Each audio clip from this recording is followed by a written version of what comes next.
On draft 6 that was approved on August 19th, 2021 as the final version and the version that was sent out to all NES families via Aspen on August 20th, 2021 marks June 21st as the last day of kindergarten with no early release mentioned. This version has been live on our district website all school year for families to access until I went to review it last evening and the date had been changed to Friday, June 17th, with August 19th, 2021 still as the approved date with no early release mentioned. It has been noted that the refrigerator calendar states a June 17th kindergarten celebration, but unfortunately this calendar changes monthly and is not voted on by the school committee. I am speaking today on behalf of kindergarten families who have been using this approved calendar to plan their personal time off and book summer childcare as early as January, based on a full day of school for their kindergartners through Tuesday, June 21st. On Wednesday, May 18th, classroom teachers sent a survey about the last day of kindergarten celebration, noting that the last day was June 17th, and that the options for the celebration to begin were 8:30 or 9:30 in the morning, and that families would need to take their children after the celebration concluded, and they would not return to school the following week. An afternoon or other option was not provided in that section, but the survey forced you to choose one of the morning options in order to complete the survey. There was an option to provide feedback at the end, but not without selecting 8:30 or 9:30 as a start time, which skews the data in the results. I would like to note that this survey was only sent via the Remind app, which does not reach all families like the Aspen email blast does, as not everyone is enrolled in Remind. I understand that June is right around the corner, but I would like to see an updated survey sent to all kindergarten families for their feedback with afternoon options provided. If the June 17th date with an early morning dismissal stands, families are now having to scramble to find 2 full days of alternative care for their children or take 2 days off from work. I am very fortunate that I have a recently retired parent who is able to care for my daughter when there is a lapse in care, but I am not the majority. The lack of communication around this change does not set our parents and students up to be successful, nor is the change equitable for our families. If it is too late for the current kindergarten families, I would like to advocate for the incoming kindergarten families. Next year's calendar that is already approved by the school committee mirrors the same schedule as this year, with kindergarten students ending on Tuesday, June 20th, the day after a Monday holiday, with no mention of an early release. Thank you. Thank you. Any other public comment? Okay. Student council representative. I will have to be leaving earlier for driver's ed, so that's why the agenda has been moved a little bit. But overall, mostly what I have to report is on senior activities, but other than that, last week, sophomores had MCAS math testing on Tuesday and Wednesday. And the NHS, CPS, and NAS band concert will be held tomorrow at 7 p.m. Wednesday. I'm very looking forward to it. I can't wait to see it. It's going to be a lot of fun. And junior prom was also last Saturday, May 21st, at the Great Harbor Yacht Club. I heard a lot of things about it, and I personally didn't go, but I heard that the food was very good. The Stubbies and Juice Bar was the highlight of it from what I've heard. So, yeah. And senior ball will be this coming, not this Thursday, June 2nd, at the Nantucket Yacht Club at 6 p.m. And I've been talking to a lot of seniors, and everyone is so excited for our last, official meetup for the year. And seniors' last day, as well as senior breakfast, is going to be June 3rd. And last but not least, what I have is senior awards will be June 6th at 6 p.m. in the auditorium. So there's a lot of other senior activities coming up, but those are what I have to report for as of now. So yeah, thank you. Questions? No questions. No questions. Are parents invited to the senior ball? From what I've heard as of now, yes, they are. I don't think they can sit with us at the dinner, but I heard, yeah.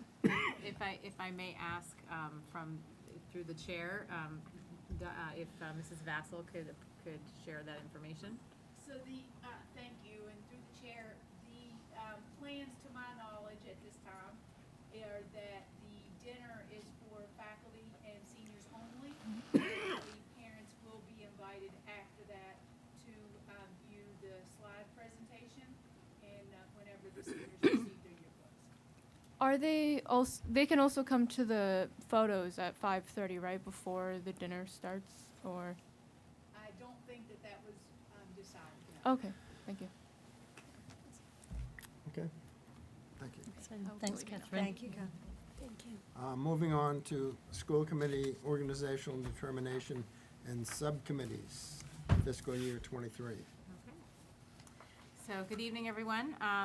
Last Monday, the school committee and I met in an organizational meeting to determine the positions on the committee and to reorganize any of the subcommittees, task forces, and working groups. The committee nominated and voted Tim Lepre to act as chair of the school committee and Pauline Proch as the vice chair for the upcoming year. So congratulations to both of you. There was some movement with subcommittees, such as negotiations. Based on the NTA bargaining unit that will be negotiating next year, the teachers, 2 of our members are unable to participate as they have family members in the unit. So we had a change in the bargaining participants. So the scholarship committee has also changed. Pauline Proch and Laura Gallagher-Byrne will be coming on. The task force and work groups, there were some other changes as well from last year. The Nantucket Education Trust, this year Rocky Fox will be joining the ranks of NET. For student support services and behavioral health, Pauline will replace Esmeralda on this task force. And finally, we have a newly formed advisory committee around food services, and both Pauline Proch and Laura Gallagher-Byrne have volunteered to serve on this committee for the upcoming year. One office of the school committee that we did overlook was the position of the school committee secretary, which is currently held by Esmeralda Martinez. Esmeralda, I hope that you would consider keeping your position for the following year, and if not, I will ask through the chair whether or not there are any nominations otherwise. I can keep the position. That's great. We should vote on it. Second it. All in favor? Aye. Aye. All right, congratulations. Thank you. Thank you. I'll tell you also a little bit about the hiring process that we're going through. We are really in the thick of hiring at each school. We have over 46 teaching, counseling, specialized positions open. Feels a little daunting, but we have filled positions. We have been able to hire 17 teachers, and there are 5 additional teachers in the final stages of the hiring process. So this is good. We are still moving forward, and it does take time. We will also be needing over 20 teaching assistants across the district for the upcoming school year, and we'll be looking and pushing out also those positions through various media outlets so that we're able to hire for those positions. We are also looking for a new director of the Nantucket Community School, as Tracy Nichols will be moving on to an exciting new role with the Nantucket Resource Project. We have 2 administrative positions open as well, one in human resources and the other the executive assistant to the superintendent. We were losing Logan O'Connor this year. We are also looking for a new educational technologist that will be working with Jen Erickson's tech team. The school district has primarily used School Spring as its platform to attract qualified teaching candidates, but we are finding that this year it has become quite challenging, as there are so many teacher positions open across the state and across the country. We have also begun posting on Indeed, which is another clearinghouse for any position, and we have had some success in finding candidates, particularly those that are more difficult to fill, such as our social workers, guidance counselors, and some other specialized positions. We've also discovered a site called Handshake, which is for newly graduated candidates. It puts schools and organizations like Nantucket Public Schools in touch with colleges and universities so that the job openings from our district are available and posted for their new graduates to see. So we have been able to find some good quality potential hires there. Of course, we have also advertised with the Inquirer and Mirror, with the Nantucket Current and Daybreak. And all of our openings are posted on the Nantucket Public Schools website. Earlier in April, 2 of our administrators attended the Merck Job Fair in Boston and spoke with quite a few quality candidates there. The Department of Education, the Massachusetts DZ, is also sponsoring a job fair on June 15th because, again, as we have said, there is a teacher shortage across the state, and the Department of Education is getting involved by offering a job fair, and we are enrolled, so we hope to be able to share our positions and find some quality candidates coming through there as well.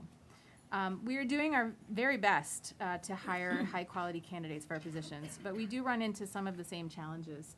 One in particular is housing, and in fact, we have lost several excellent candidates due to them being nervous about not finding a place to live on the island. So I'm going to use this as a plug to anyone in the public or any of you here to spread the word that Nantucket Public Schools teachers and staff are looking for year-round or even 10-month housing opportunities. And if anyone has leads about housing availability or any places that may come up in the next few weeks or months, please reach out to the superintendent's office as soon as possible. We do want to make sure that our teachers who serve over 1,700 of the island's school-aged children do have a place to sleep at night. So thank you very, very much. Yes, I mean, I think that housing issue is also directly related to your ability to bring in subs, right? Because Absolutely. I think with teachers being out sick, I know that we've been very short on subs, so I would also do a request if anyone is out there that would be able and willing during the day to be a sub to help out our kiddos, because I know that we're short across the board. So, thank you. Yes. Any other questions? No questions. Have we thought about maybe altering the school day and have people come over on the boat?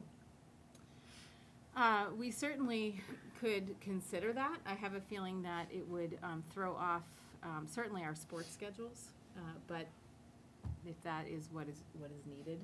The other piece is that we know the boats can't be as reliable as we need them to be when we have groups of students that are waiting for adults to be there assisting. But certainly for some positions, it might be possible. There are some positions in our district that don't have the responsibility of a class to have to take care of right away, but that's challenging too. There's no equity in that either, so it's unfair that we say some of you could commute and others can't. So it is really a challenge. It's a conundrum. It's a dilemma that we really have to look at, and my hope is that with the school committee clearly and with the town, that we can find some solutions. And I'm willing to sit down with anyone who has some brainstorming ideas and would like to talk this out. But it is something that worries me, and I hope we can find some solutions. Thank you. Sure. Presentations and discussions of issues of interest to the committee. Facilities year-end update. Diane has provided me with a massive form here about the increase in fuel oil, and anybody that's been to the gas station knows what Yeah. it shows. I only printed one, it's 18 pages Yeah. long. Thank you. I've been tracking fuel costs since 2014, so all the data's in there. But Dr. Leffery likes to look at it, so. I'm just gonna go through this spreadsheet like I do every year and sort of pick out the larger projects that we've completed, and if you have any questions at the end. And then I also have utilities, if anyone has any questions, although I think everyone understands the fuel prices. So in the elementary school, we last summer installed a new crosswalk for the parking lot. I know Kim had been asking for quite some time, and we finally got around to that. Community school moved to a new location, so we added 2 brand-new doors so that they could just beat people in instead of having to go to the front door. We got all new clocks for the elementary school, and we just finished the interior lighting. It's a new energy project, and I do have the breakdown on our cost savings and per year and our carbon footprint reduction, which is pretty extensive. I really like the energy projects through National Grid. They really do benefit us. In the intermediate school, again, we're really working on HVAC equipment. I realize it's only a 2016 building, but we've had a lot of HVAC problems, refrigeration. So that's really primarily it for that school. The middle school, last summer, we painted several rooms. We replaced carpeting and put tile in. And there was a pretty significant storm in February that caused burst pipes, which cost us over $45,000. And we worked with Martin, and we were able to file an insurance claim and at least recoup some of that. Not all of it, but some of it. High school, large project, we replaced the control system for the HVAC. They're still working on some elements of that. There's still some pieces that haven't come in because of the shortage in parts, but hopefully that'll be wrapped up pretty soon. We had a lightning surge, not a lightning strike, last July. It took out our fire panel, it took out some HVAC equipment, and it took out the entire system that ran the wind turbine. So it was extensive, and again, Martin and I worked together and filed an insurance claim, and we were able to recoup some of it. It took us a very long time to get everything fixed and back up and running, and that was significant, $112,000 just for the fire panel. And I have it was about $40,000 to get the wind turbine back up with all the parts and pieces that needed to be replaced. It also took out a whole bunch of cameras, I think 27 total, and we're still working on replacing or fixing those. I do want to mention the town meeting sewer issue. Just so you know, we're up to almost $20,000 to repair that. Central offices, grounds, and athletics, we redid the pool parking lot. I think everyone likes it. I haven't really heard anything negative about it. It seems to be working fine. And we replaced scoreboards. We replaced the field hockey scoreboard and the softball soccer scoreboard, and we replaced the Bobcat for the grounds. We've done a lot of work at the 32 Surfside House, specifically Apartment B, and campus-wide master plan. I met with the contractor yesterday. The surveyor was over there yesterday and today to start work with the tennis and baseball that was approved at town meeting. And that's all I have, other than fuel and electric. And I do want to point out this overview of fuel oil. This price per gallon is an average. Dr. Lepre has the actual. If anyone wants that spreadsheet, I'm happy to email it to them, but I didn't really think anyone wanted to carry that around. So.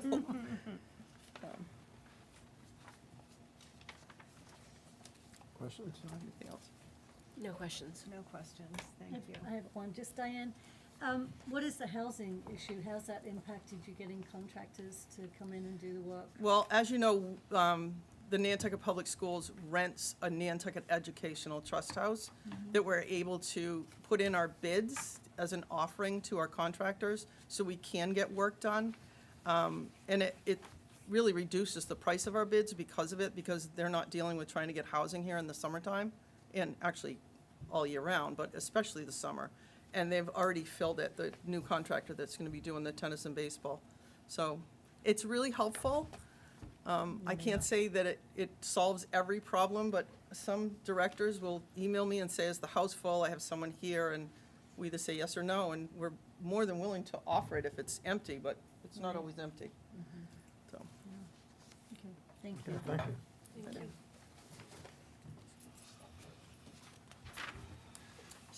Special services update? Deborah?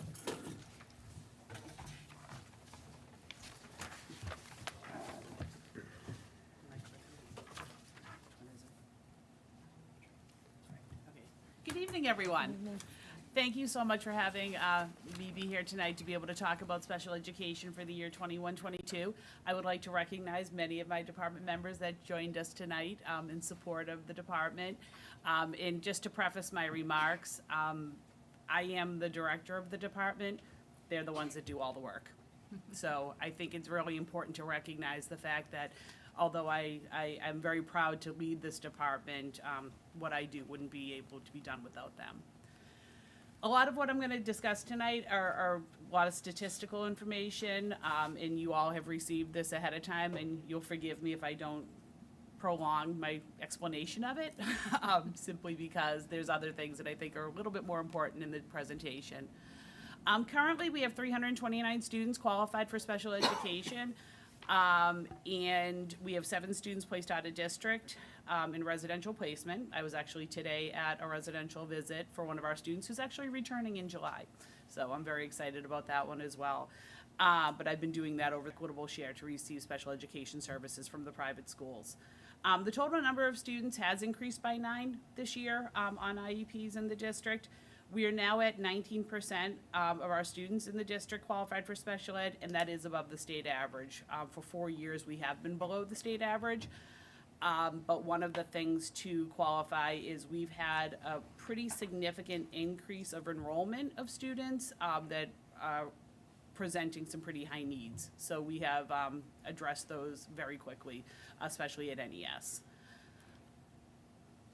As far as the students that are enrolled, again, the numbers that show smaller numbers at the pre-K that go larger to the high school, and 5 of our students are in our, what are called our post-grad 18 to 22-year-old program.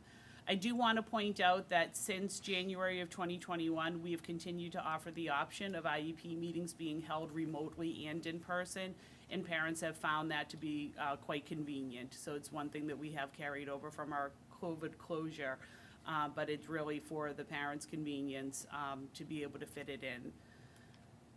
As far as the disability categories, once again, the way we have broken them down as far as the number of students and how they qualify, you'll note that one of our larger numbers is in developmental delay, and that is the general disability category that is qualified for students pretty much prior to the age of 8. The state denotes the fact that students can't be qualified with a specific disability other than developmental delay before that age.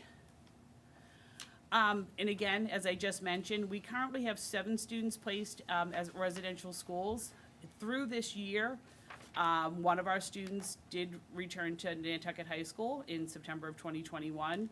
We had 1 student turn 22 in October, 1 student turned 22 in February and was discharged, and 1 student will be graduating and will not be continuing until the age of 22. 2 students are anticipated to return to the high school by September of 2022, and that by the 2022-23 school year, we will have 4 students placed out of district. I am extremely proud of that number, only based on the fact that when I started as director, we had 10 students out of district.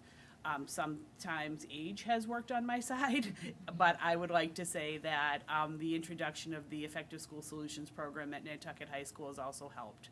And that's something that the district has supported me on since inception in September of 2021. That program, which for those of you that recall, don't recall the program, it involves employing a Tier 3 clinician that works directly with our students who are in need of extra supports, and that also carries through extended school year, so it's a year-round contract. As far as students on 504 plans, although this now falls under the guise of our student support coordinator, Sherry Lewis, we do have students across all 4 schools that continue to enroll on 504 accommodation plans. So the initiatives that we had in the department this year, we created a language-based learning classroom in grades 4 and 5 at Nantucket Intermediate School. We had previously had an established program at CPS and NHS. And the need was there. It's been enormously successful, and so I'm really happy to be able to report on that. Again, we implemented Effective School Solutions, which was a program that initially was posed for NHS students, but we have also integrated some CPS students into the program as well. We updated the existing plan on significant disproportionality. For those of you that remember my presentation last year, significant disproportionality is the finding that the state gave us that we were overqualifying certain groups of students, specifically Black and Hispanic students, into special education with specific disabilities, and we are continuing to work on that. Our teaching assistants, for the first time in a very long time, had informed professional development from Rebus Associates on social emotional learning, ELL, and special education, and they are just about, as of tomorrow, completing their full year certificate program, having earned certificates in all 3 areas. The call from teaching assistants and looking for that professional development was well heard, and I worked with Rebus and Associates to develop that programming. And most recently, we completed a tiered focus monitoring site review for special education and civil rights by the Department of Ed in May of 2022. And that is, for those of you familiar, used to be called coordinated program review. And we had pretty much for a year been preparing for it, and they came at the beginning of this month. So as far as TFM is concerned, I want to tell you a little bit about it. We, again, started preparing last year. We submitted our self-assessment in the 2021 school year, and the site visit occurred May 4th to 6th. Interestingly enough, DESE qualifies a site visit as coming here one day and doing virtual interviews the other 2 days, but we were happy to host them on May 5th.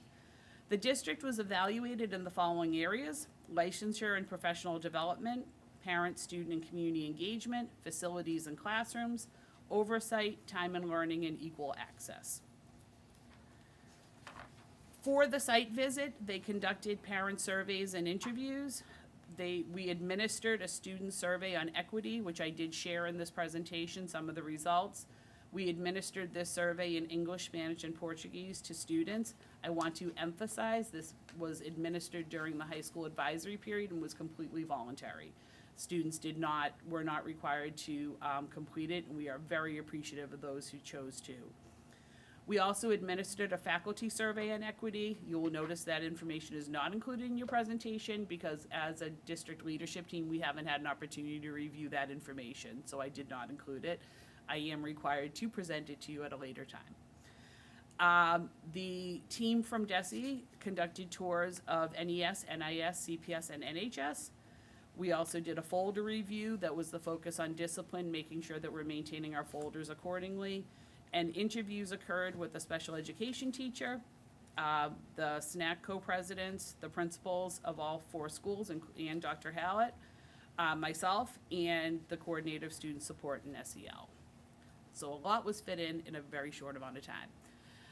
The student survey on equity, again, the next slides, which I'm going to go through pretty quickly, what's important about this information is what we're going to take from it. These students, it was made very clear that this survey online and print form for our students in Spanish and Portuguese was that this information was completely confidential for them to be able, and it was anonymous in the sense of not confidential, anonymous, that the only identifying factors would be their grade level and some other demographics, but they should feel free to be able to answer as honestly as they wanted to.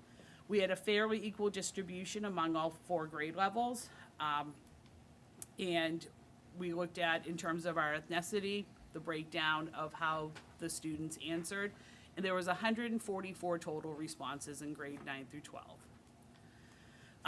One of the questions was on gender identity, and all of the questions that were asked of the students are from the Department of Ed suggested survey questions. This was a very telling slide on do you currently have an IEP, where 24.3% of kids said, I don't know. So that's also part of the IEP project that we're going to be engaging in over the next 2 years about bringing students into their IEP process more intently than maybe has been done in the past. The questions varied from I am accepted as a valued member of my school community. Again, a majority of students said most of the time or some of the time. My teachers encouraged me to learn about people with various cultural practices, and again, a pretty large percentage. The staff at my school treats everyone fairly. Bullying is taken seriously and action is immediately taken. And I think what's also important to note on a slide like this, where close to 20% of kids said never, we have to react to that. We have to find out what's going on and why students feel that way. So I do want, beyond anything else, of this just being a survey that kids had taken, that they make sure that they know that we are going to react and act on it. My teachers have created positive relationships with my family. Again, pretty close to 70% of students felt that way, that they did. I feel comfortable talking to my teachers when someone is treating me unfairly. I feel comfortable asking for help when needed. Again, a pretty large percentage of kids feel that way. My own opinion is valued in school, even if it is different. Again, a majority of some of the time or most of the time. My teachers have high behavioral and academic expectations for all students. My teachers give extra support to students who speak different languages. The staff at my school treats all students with respect. I see pictures, artworks, and books in school that represent my friends and me. My teachers help me to see more than one point of view, and that's also a very encouraging percentage, being relatively high. I feel physically safe in school. I feel emotionally safe in school. And again, what stuck out to us here was the percentage of students who feel never, that's also needs to be clearly addressed. My school celebrates differences. All of the holidays that students celebrate are represented equally. If my teachers hurt someone's feelings, they accept responsibility and apologize. Students are taught to do the same. And again, another percentage that we have to be concerned about, where people denoted never. The teachers and staff at my school care about me for who I am. So again, I want to emphasize, we will be going and looking very clearly back at this data to try to figure out how we can build for next school year. The initial findings from the tiered focus monitoring review about special education services, 320 surveys were sent to families in their home language. 57 families responded. 2.4% of families surveyed indicate improvement is needed in special education. That equals to 1 respondent. The Office of Public School Monitoring at DESE will publish a final report within 60 days of the visit, and of course, we'll be sharing that information because it will be published on DESE's website. And the concerns raised by the visiting committee regarding the facilities associated with our timeout rooms were immediately, and I'm talking within the hour, addressed by our facilities department. We had, the gentleman that I was with from the Department of Ed had noticed a couple things. I reached out to Diane, and literally before I could even turn, it was done. So I thank you for that. As far as tiered focus monitoring for the future, we'll be preparing, I think we get a year respite, but then we'll be preparing for the 23, 24, and 24, 25 school year. We will be, in our next cycle, we'll be preparing to look at student identification, IEP development, programming and support services, and equal opportunity. We'll do our self-assessment in 23, 24, and the next visit will be in 24, 25. IEP development has been something, because everybody in my department that here tonight can tell you, is something that we focus on intently. And we are hoping as we build and continue to build in the department, that we can get some cohesion around that. As far as next school year is concerned, our focus, for the past 2 years, I've had a specific program focus for the department. In our first year, it had to do with behavioral development, our IDSE classes. This year, it was language-based learning disabilities. Next year will be transition programming. We are, this week, I'll be beginning my interviews of the transitional specialist positions that have been posted. We have noted that there is improvement that is needed in developing the transition plans for our students beginning in grade 7. And we have our new partnership between our NHS Transition 18 to 22-year-old program and our house that's going to be focusing on activities of daily living. The anticipated hires for our district-wide positions are school psychologist, a third school psychologist, and a BCBA. We are adding a 3rd grade classroom to our language-based learning disabilities program at NIS. And we are going to be increasing the meeting time with our department, and this is something that I am passionate about. My first 2 years as director in coming out of COVID, I was sincerely intent on having our special educators be part of their building-based development and programming. Going into my third year, we need to meet as a department. We need to work together and build our capacity and develop a vertical alignment. And I am appreciative to the district leadership team for recognizing that and allowing us to get some of that time back. And we are hoping to implement the new IEP management system, Ed Plan, for the 22-23 school year. And we're just waiting on a couple things on that. And once we're able to do that, we will be able to, again, establish a higher level of compliance than we're currently meeting. And again, just as a final remark, I would like to thank the leadership team for their continuous support of special ed programming and for all of the work they did with tiered focus monitoring. The team chairs, school psychologists, speech and language pathologists, occupational therapists, our physical therapists, our special ed liaisons, teaching assistants, school counselors, social workers, and ESPs who work tirelessly to support the students and the families, and of course, our special ed advisory council for their support of programming provided to the families of the district. Any questions? No questions. I just have one. I mean, it's thorough and it sounds wonderful and really comprehensive. But when you say you're going to address like the bullying and then those sort of outlying comments, what does that mean? Do you Sure. work with the other students that are not on IEPs, or who's talking? So about that's the that? partnership that I have with Sherry Lewis as working in my department through social emotional learning. Some of the needs exist at different levels in terms of, we chose to just survey the high school kids for this part of it. This has to be expanded. We have to be able to do it at all 4 levels because kids express concerns in different ways. We know we could ask questions like this of high school kids and we were going to get pretty honest answers.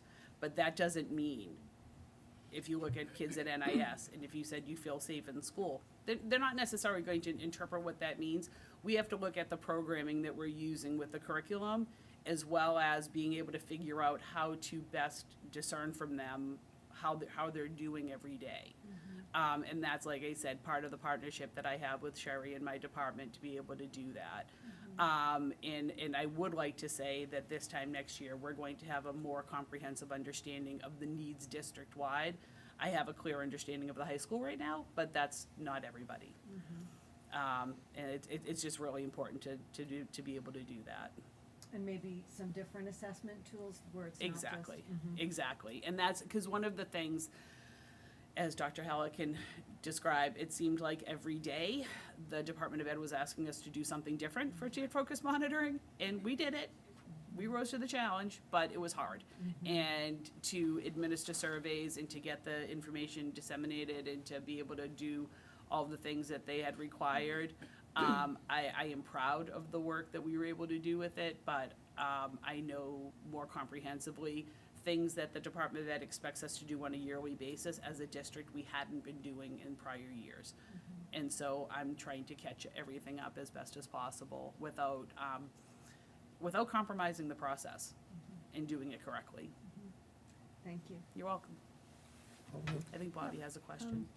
Thank you so much, first of all, Deb, for your leadership in your department, and thank you to everybody that showed up this evening, and to those who are at home. But thank you for the work that you do with our very special population in our schools, and for your love and guidance and patience and leadership with our students. We're very grateful to have you all. I have a couple of questions. I know that shocks everybody. Under the number of students by disability category, where does ADHD fall? Health. Health? Yeah. Okay. All right, thank you. Oh, good, that was an easy one. That was an easy one, okay. Thanks.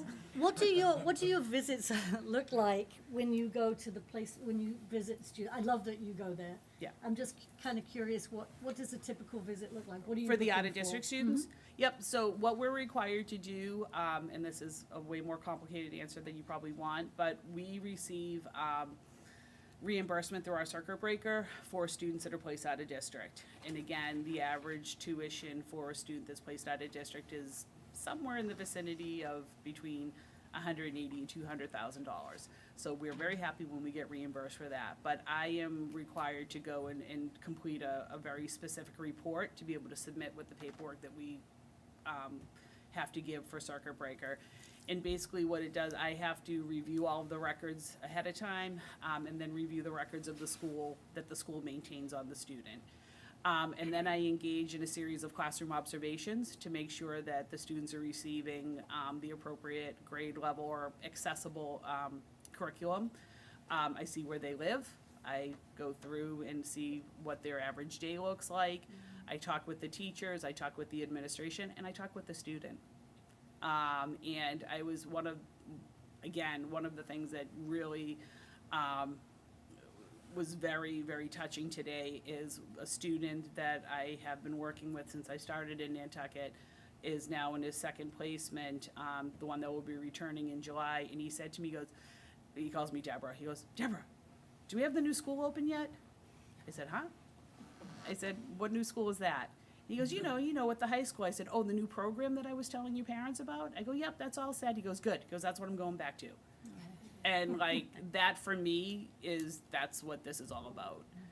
We will continue to have students that require a higher level of need that just practically, and for a lot of reasons, we won't be able to sustain on this island. But for the number of kids that we can accommodate with the program that we brought in, it's working. So, I have been in the past 10 days to Hillsborough, New Hampshire, which by the way is right next to Vermont. I did that in a one-day turnaround for 8 hours, back and forth, 4 hours both ways. And then I spent like 4 hours there. I've been to Riverview in Sandwich last Monday and then the school today. And I have one more left to go. But again, to be able to see the kids and to see everything that goes on is equally as important. No, I think that's great. And I had one other, and it's more of a comment. I know it's not your question, it's the state's. Yeah. And I have to kind of think about this. But I was kind of interested, what is your current gender identity? Like, it's a moving target. Right. And so and I know it's fluid, I Yep. understand that, but I'm hung up on that current. Yeah. That's it. Yeah. Thank Just you. had to say it out loud.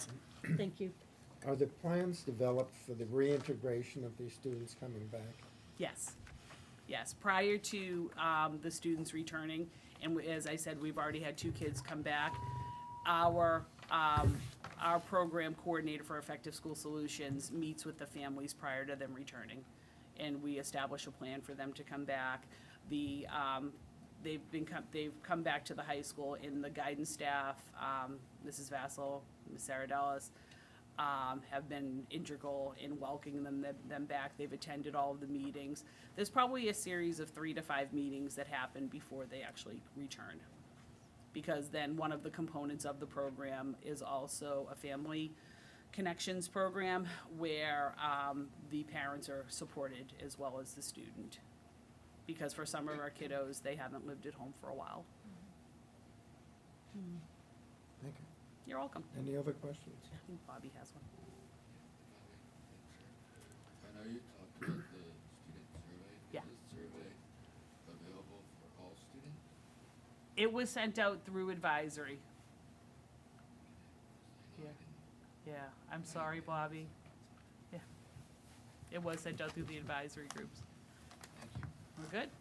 All right, Thanks. thank you very much. Thank you. Thank you, Deb. Moving on to Kim Koobish and the new kindergarten screening process.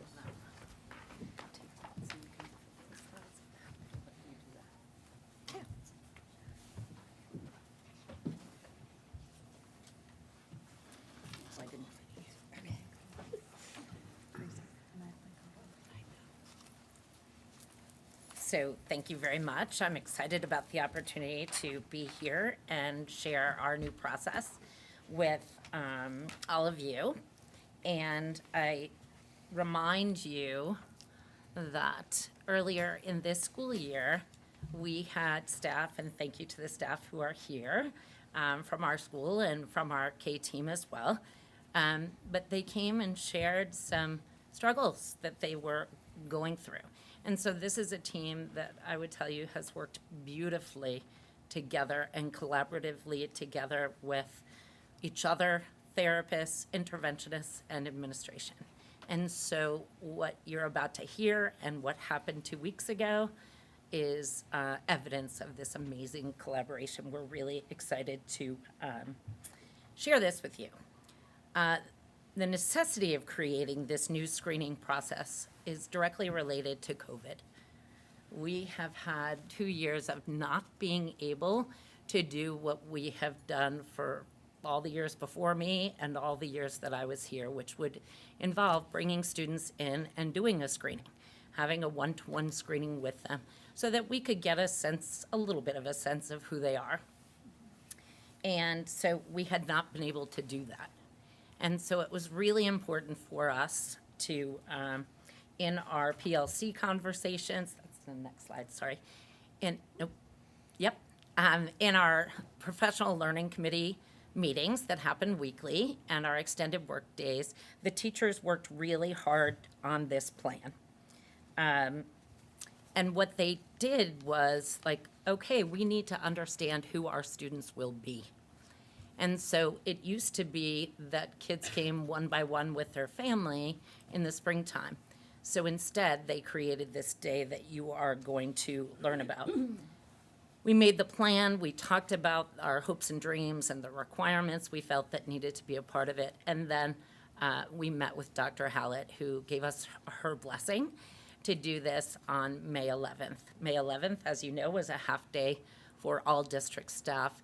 And on that day, we had no kindergarten students because the entire K team did this over the whole day. So next slide. We currently have 104 students registered. And as you know, and many of you know, on comes June, July, and August, and then we could end up with another class full of students to register. But so far, we have 104, and Sarah Erickson has done a terrific job assisting us and really working with us to set up this day. So on May 11th, 75 of those 104 students were screened. And so, quick math, that's 75% so far. And what happened was they worked with, as you can see, our whole K team.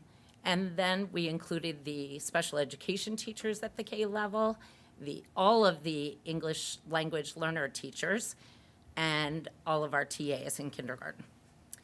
While kids were working with all of the staff, I worked with the parents, and I worked with them in English. And prior to that, I had worked with Eileen Tavares and Maria Luisa, help me, Patty, Sobrino, so that we could communicate the same information to parents in English, Spanish, and Portuguese. So that happened in the hour while the kids were with the staff in the hour. Next slide, please.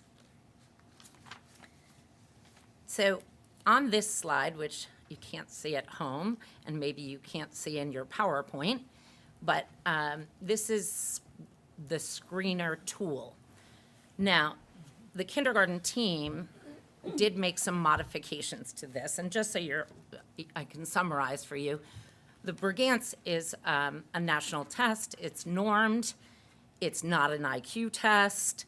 We pulled out a section of it, and that section that was pulled out was the information that the K team felt they would most want to know about students. And that included some academic or cognitive information, but also some language development information, and then some physical development information. So I'll tell you about the day, but that was the tool that was used.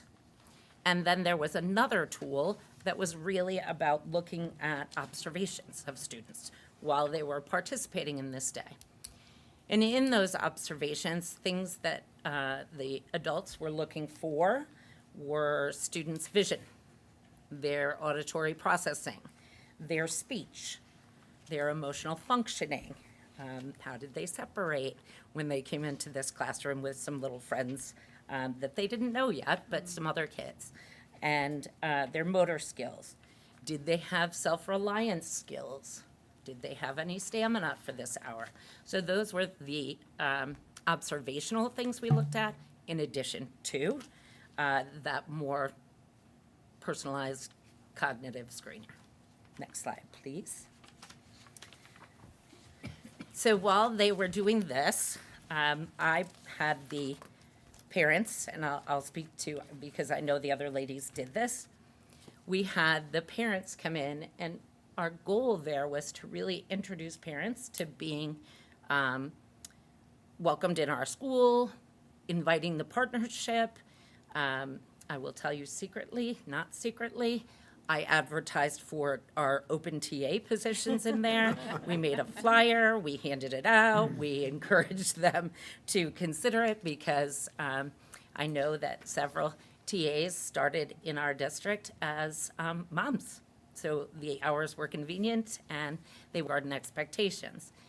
This little, I just brought it with me, but this is the tool we used in November, where we invited children and parents to come in November to talk about the things we were seeing and to share with them some common expectations and how we know COVID impacted families and children.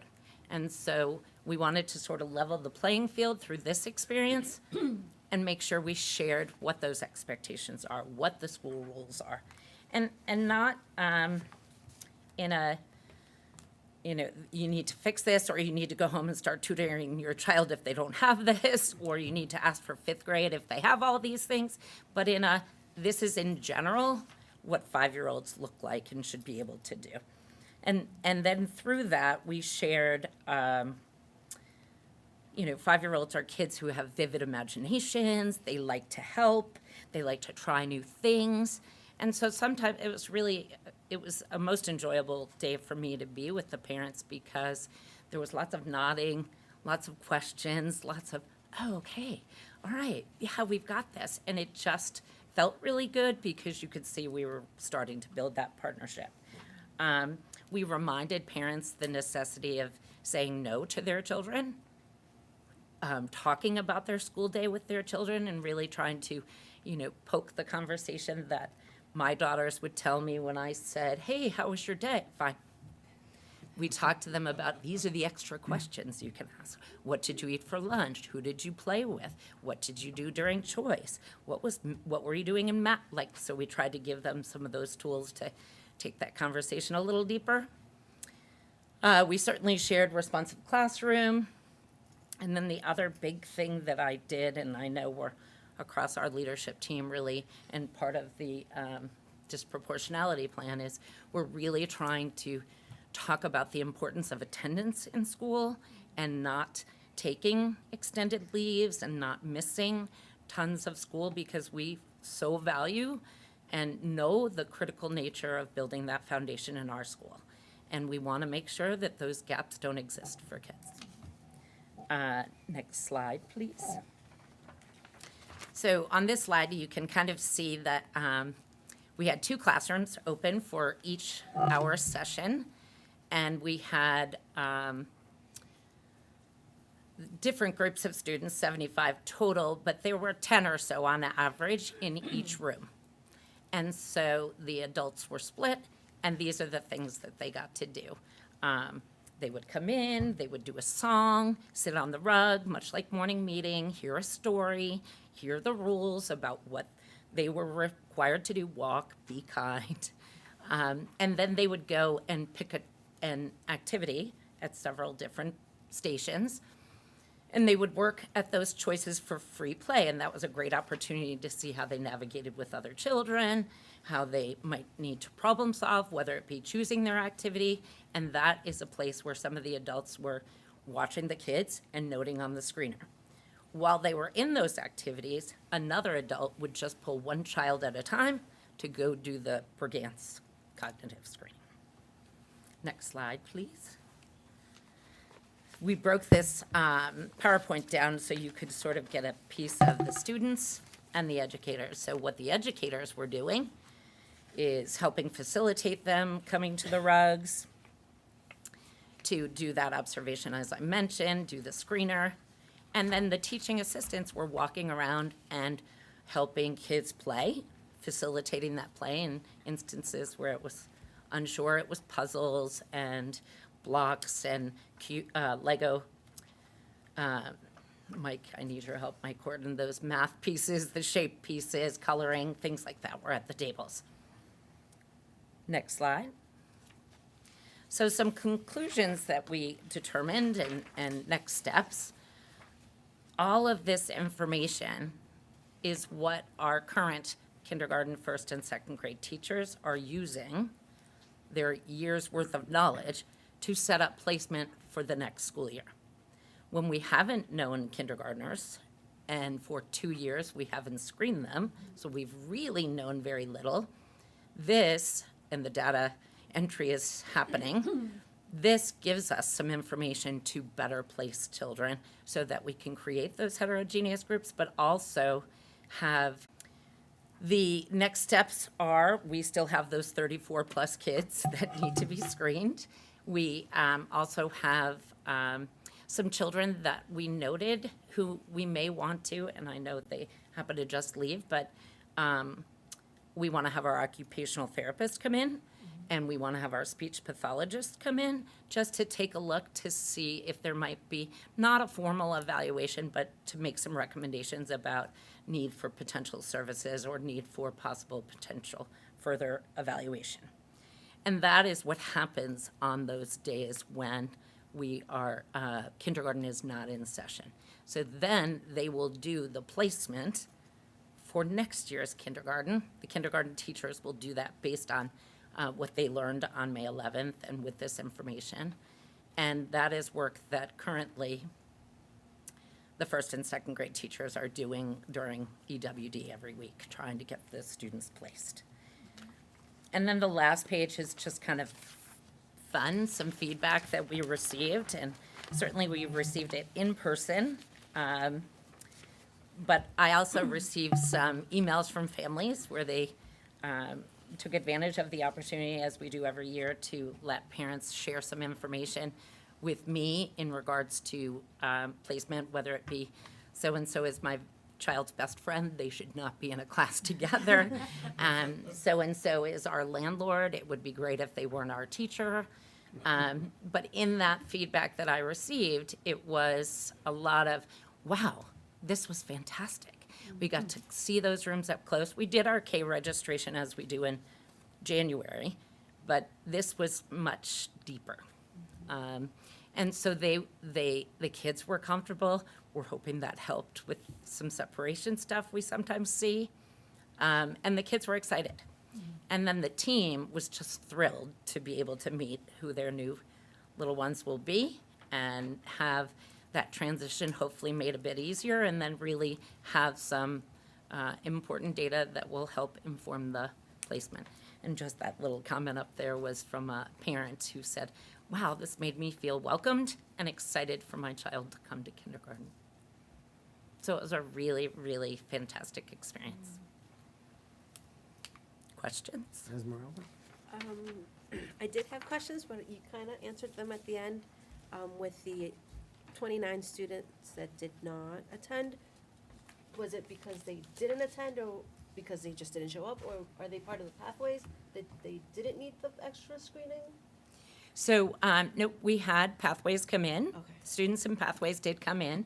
We didn't have the parents come in because they've been a part of our school. There are things that we have to debrief.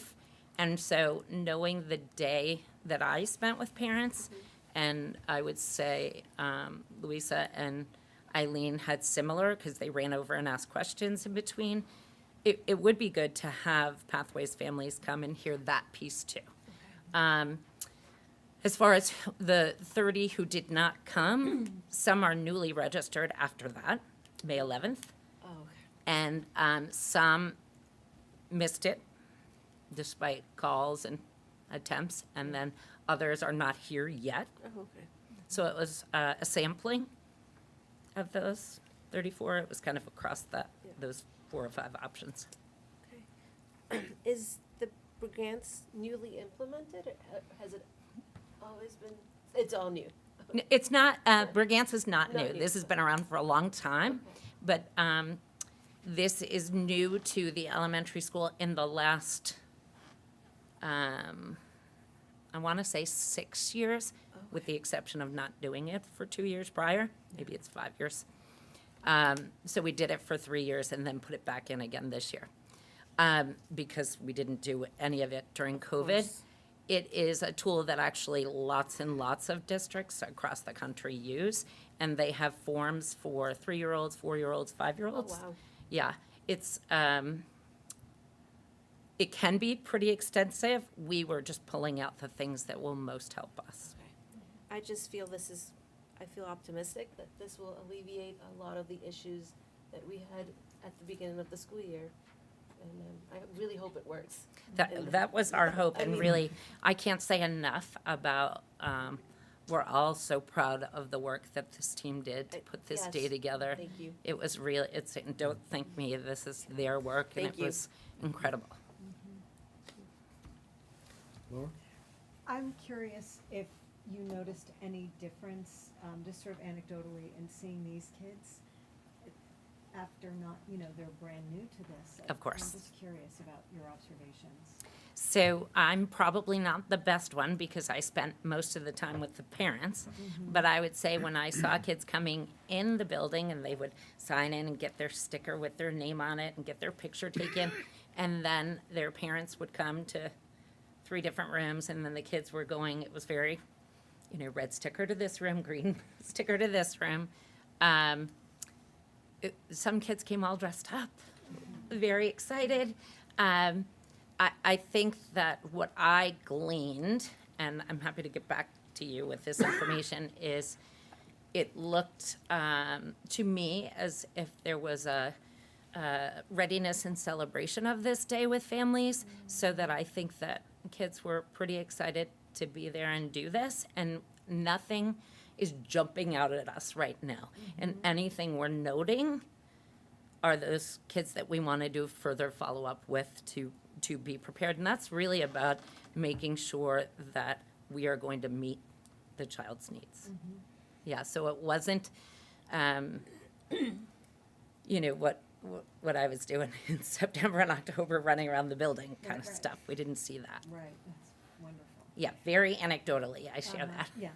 And do you think, now that you've experienced this model, do you like it more than the one-on-one? Oh, absolutely, because this gave us the one-on-one, which is really important for getting, do you know your name? Do you know where you live? What letters do you know? That kind of thing. Yes, you still get that, but what's so critical is your ability to navigate a situation with other kids in it.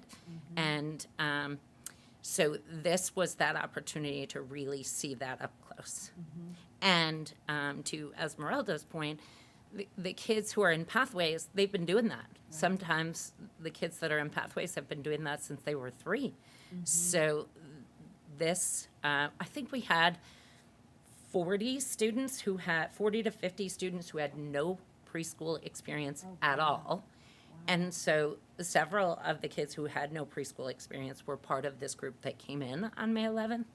But that behavior and observational data that you get was critical. Yeah, it was really, really powerful. Exciting. Yeah.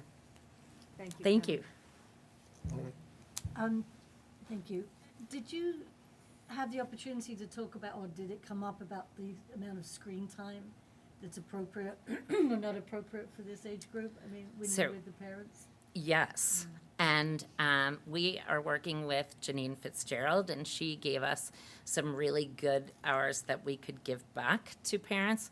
But I will probably get in trouble with the YouTube people, because we made it very clear that despite even close proximity of parents and really all the parental locks people put on, stuff gets in the internet. And so we just talked about how that is super impactful on children's brains, and that we need to be very careful just about how much they're using. And we shared some of the things that we have, because technology is the standard for all our students in Massachusetts. So we have to do this appropriately. So we talked about good platforms to look at or programs to use, but no YouTube is what we clearly said. Right. And then just, and I know with COVID, you probably didn't have as many, but I'd be interested to know the percentage of students who were in summer boost or prior to being in a preschool program, as probably more important, the students that arrive in kindergarten and have zero experience. So what we have, so the kids that came here, several of the kids who had nothing, we had already had that information about from our January kindergarten night. And so the community school was at the January kindergarten nights and tried to get everybody in. And then on May 11th, there were a few children that community school came right down and signed their child up for summer boost. So pretty much you'd confident in every We student you did, saw has had we some did our very experience. best to make sure that those who had only Ready, Set, School or only the playgroups, that we gave a resource to those families as well, like a Brain Quest book that the Friends of Nantucket Public Schools gives us. And so we gave that to the families of kids who had not had any kind of structured programming. And then, yes, to hooking them up with community school for summer boost. Right, thank you. Yeah. It really sounds very interesting, and I would imagine it's pretty exciting for everybody, because these kids are all fired up and ready to go. It was absolutely that. And, you know, we've certainly, the literature out there, the research that's starting to happen is talking about the impact of COVID and how long we will be recovering from that. So I feel like this was such a proactive move to really start to support the things that we know will hang over kids with COVID experience. So it was really so amazing, and I can't say enough about our K team and all that they put into this and thought about and worked together, and it was really good. Great, thank you very much. Thank you. Thank you. Thank you. Now moving on to the school committee self-evaluation orientation. Has everybody read? Yes. When are these going to be due back in, Logan? Well, they should be due with enough time to be collated and put together for the June 7th meeting. And we have Memorial Day. So I would love if they could be done I missed what she ASAP. said. That's not a drop dead date. drop dead no later than the 3rd, but I prefer earlier if we could do it. Okay, Okay. everybody's heard that? Yes. And we return that to Logan? Yeah. Digitally or? However you would like, they will be collated and, your names will not individually be associated with your selections. It will just be the numeric identifications of your answers to the question. Thank you. And everybody will get 100. It goes without saying. The chair will present it at the June 7th meeting. Okay. Okay, committee discussion and votes to be taken. A vote to approve the donation from the Mass Cultural Council to Nantucket Community School for Early Childhood Young Explorers Program in the amount of $930. So moved. Second. All in favor? Aye. Aye. A vote to approve donation from the Mass Cultural Council to Nantucket Community School for Early Childhood Little Whalers Program in the amount of $2,580. So moved. Second. All in favor? Aye. The May 10th, 2022 meeting minutes. So moved. Second. Pauline? Aye. Aye. Wait for Okay. you. Yeah. The May 16th, 2022 reorganizational meeting minutes. So moved. Second. All in favor? Aye. Aye. Transfers and invoices. So moved. Second. All in Aye. favor? Aye. Aye. Any subcommittee work? Nothing Okay. to report? Not for me. If I may, I would like to speak with the diversity subcommittee meeting. The diversity, equity, and inclusion ILT, which is the teacher professional development group that is working together, would like to invite the diversity subcommittee members, that would be you, Esmeralda, and Rocky, to attend their final meetings in June. I will let you know the dates and the times. Thank you. I think they'll be virtual, so you can attend from afar.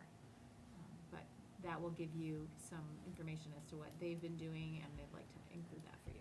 There Perfect. will be a full school committee presentation later, Mhm. but they wanted to get started by sharing with you what they've done so far. Okay, thank you. Agenda? Yes, the agenda for our next meeting will include enrollment, of course, that we will do an annual update with athletics, technology as well, and then we'll talk about academic awards for seniors and juniors, end-of-year celebrations, as there will be several, and obviously the school committee evaluation presentation. And if I may, I would like to include either in one of our future meetings, June 7th, June 21st, or our school committee retreat in July, the opportunity to open up the 2022-2023 calendar that we that has already been approved, so that we could address the end of year dates with regard to kindergarten, pre-kindergarten, so that we can be make sure that we're all the dates are aligned in all the calendars, and that that's all right. Okay. One other thing, I would like to, if we could, set the school committee retreat day. Tuesday, July 19th or July 26th are 2 days that are available for us to meet, if either of those days might work. I won't be available on July 12th, and I wouldn't suggest that we meet on July 5th, as it's right next to the 4th of July. The second date in July that you mentioned? The 26th is at the end of the month. I would suggest if people are around to do it on the 19th, but if that's not working. That is a tough one for me. I would vote for the 26th. 26th is. 26 is fine. 26 is good for me. Great. So we will Thank you. have a retreat then, and then set dates prior to that for August. Probably we will need 2 meetings in August to catch up with all of the beginning of year activities, things that will be happening, so most likely 2 dates in August will be. But again, it's up to the committee if you Yeah. prefer otherwise. Can I ask, what day is seniors' last day? Seniors' last day is June June 3rd. 3rd, thank you. Okay, so Catherine won't be, this was her last meeting then? June 3rd is, yes, it is, it is her last day. Maybe we could invite her for a minute? We should. So we could Sure. just thank On the her and, 7th, sure. yeah, if she wouldn't mind, just so sure that she we would could, be because she's happy. done an outstanding job. We should Mhm. It's a great recognize her. idea. Yes. I'll put that on my notes. Anything else? May I have a motion to adjourn? So, second, I was trying to be quiet this time. Aye. You didn't close the gap with Martin and Beth, I don't think, on the Correct. copies. You're good with that, right? And Yeah, I copies think or that's the great. paper? We'll check The with copy, Rocky on right, the what do you 26th. think? I mean, far enough, I'll share that. Yeah, I Teachers mean, really like to we're go gonna, to, like, we'll have schedule things. probably So 3 school committee meetings at regular times by then, so Some just so come that you up, know. but not everybody. Have a- But I just Then think let's that do if that. you- Thank you. Plenty, they